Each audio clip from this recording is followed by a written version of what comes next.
Avertissement, les propos qui vont suivre peuvent heurter la sensibilité des plus jeunes d'entre vous.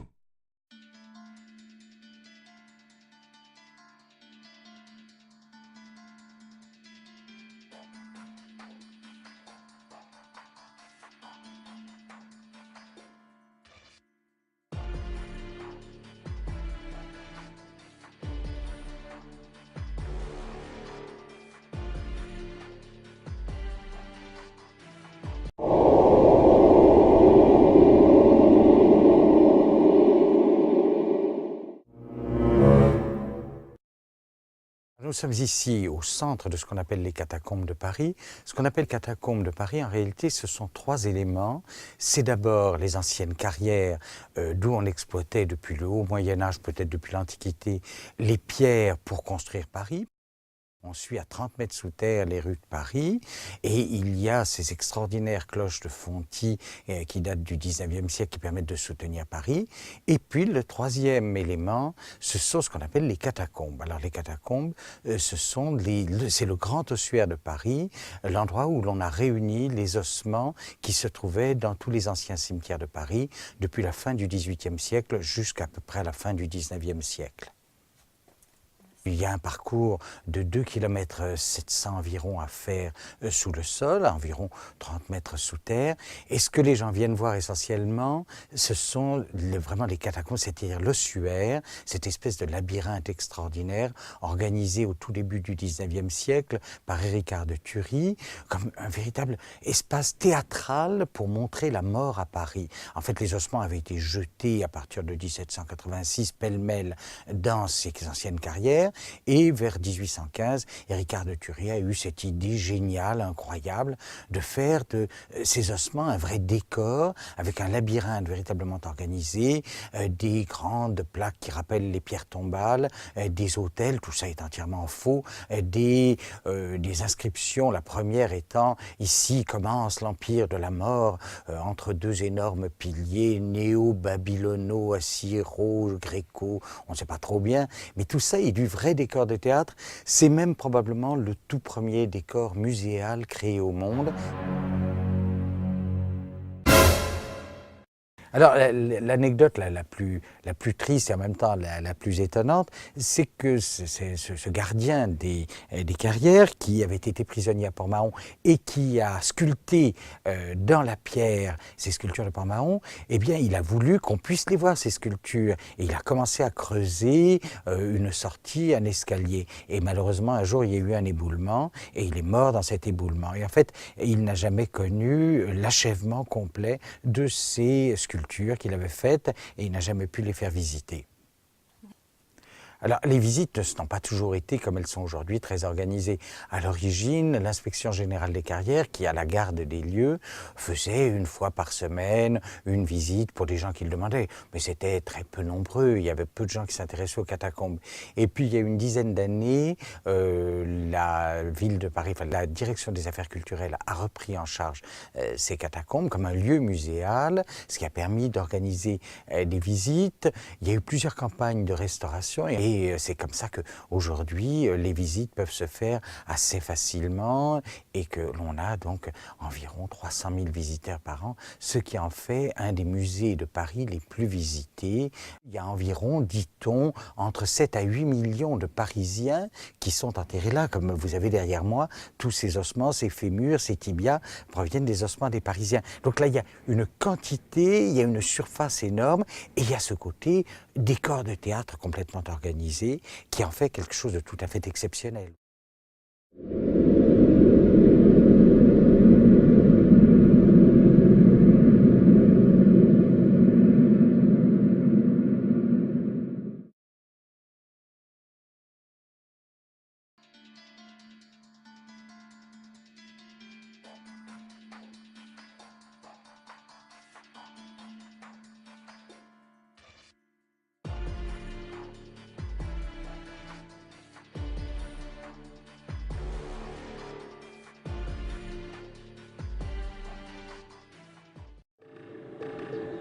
Les volets de la maison sont restés fermés Depuis 3 jours et l'hospitalisation des locataires, elle est inhabitée. Car mardi, en fin de soirée, l'esprit aurait encore frappé. Selon ces 3 résidents, des chaises ont volé, l'un d'eux a été blessé au crâne, tous ont été pris en charge sous le choc par les pompiers. Malgré ce nouvel épisode, dans le village, on a du mal à y croire. Moi, j'ai jamais rien vu. Alors, comme dit pas, il y a eu ça, jamais rien vu. Jamais. Vous n'y croyez pas? Non. Moi, je dis qu'il faut arrêter de polémiquer là-dessus, et puis c'est tout, quoi, parce qu'ils vont faire venir tout le monde cinglé, et puis alors que, bon, il n'y a jamais eu de problème avant, je ne vois pas pourquoi qu'il n'aurait maintenant. Pourtant, les locataires ne sont pas les seuls à avoir observé ces phénomènes. Le maire de la commune lui-même dit avoir été témoin de choses étranges. Hors caméra, il nous affirme avoir vu une orange traverser la pièce, des chaises volées et des cailloux en lévitation. Une mauvaise publicité pour le propriétaire de cette maison, entièrement rénovée il y a 2 ans.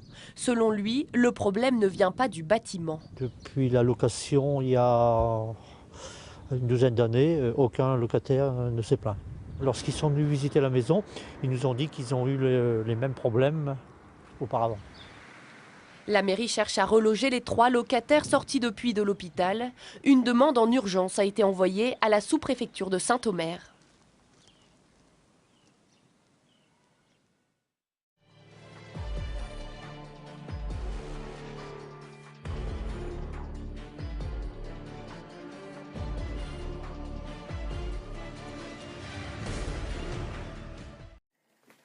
Voici maintenant une étrange histoire que celle de la maison saignante de Saint-Quentin.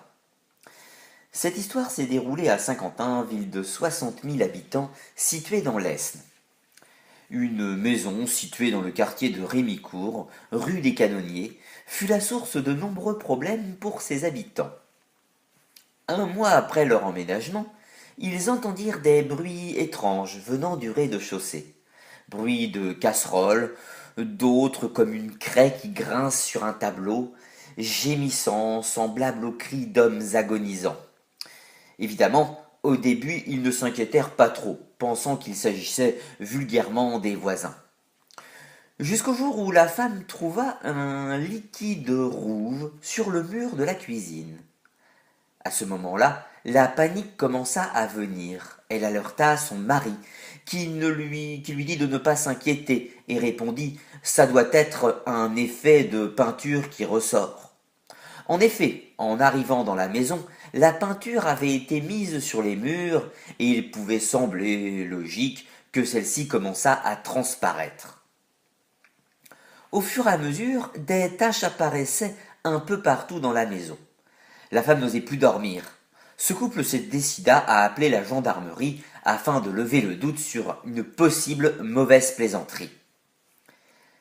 Les gendarmes prirent un échantillon du liquide et il s'avéra qu'il s'agissait de sang humain. La famille habitant avant, le couple fut interrogé. Cette famille avait fait construire la maison. Cette famille, les Pironnet, affirma que jamais rien de tel ne s'était produit dans le passé. 1 an plus tard environ, cette maison passa sur la première chaîne française dans l'émission de l'époque Mystère, et les Pironnet décidèrent alors de révéler la vérité sur ce qui s'était passé. En fait, il se produisait les mêmes choses, et comme ils voulaient vendre la maison, ils décidèrent alors de tout repeindre et réussir à la vendre au nouveau couple, et ne dirent rien sur le phénomène. La gendarmerie, interpellée par cette affaire, se demanda s'il s'agissait d'une farce ou d'une supercherie.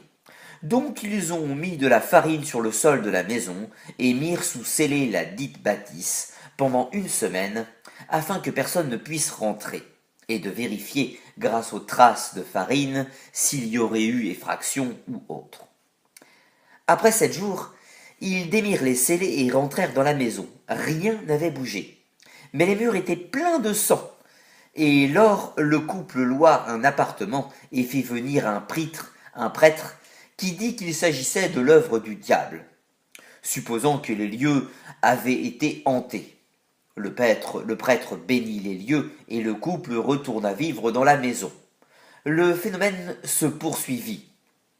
Finalement, la maison fut mise en vente une nouvelle fois et ils partirent vivre à Amiens, dans la Somme. Après une dernière tentative infructueuse de revendre la maison, cette dernière fut démolie afin de mettre fin à cet inexplicable cauchemar. Lors de la construction de la nouvelle maison, une chose étonnante se produisit. Une cinquantaine de corps de soldats allemands de la Première Guerre mondiale fut découvert. Peut-être cela a-t-il un lien, ou peut-être non. En tout cas, l'ancienne maison a été détruite et la nouvelle maison ne bénéficie pas des mêmes tracas.